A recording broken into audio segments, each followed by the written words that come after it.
Alright, so this is day 17.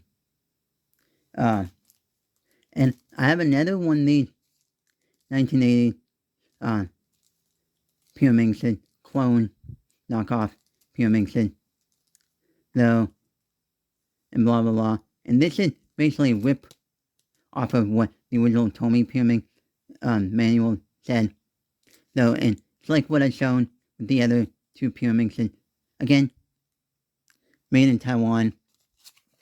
Not much to say about this.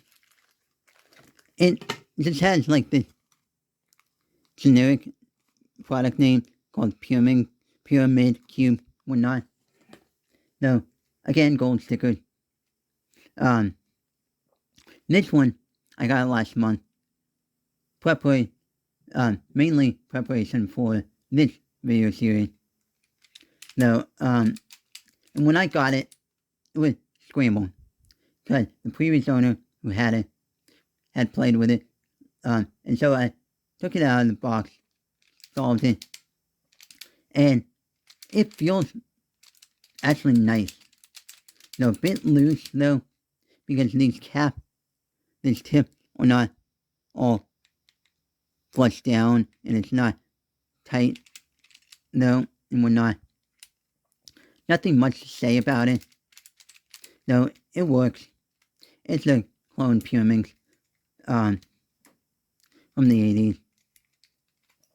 Though, and again, with gold. Though, but the packaging is again one of those unique ones. Though,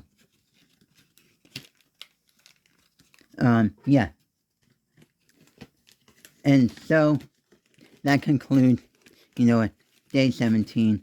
And although this wasn't much of a longer video explanation about, the puzzle and good look of it, though, it's just generic.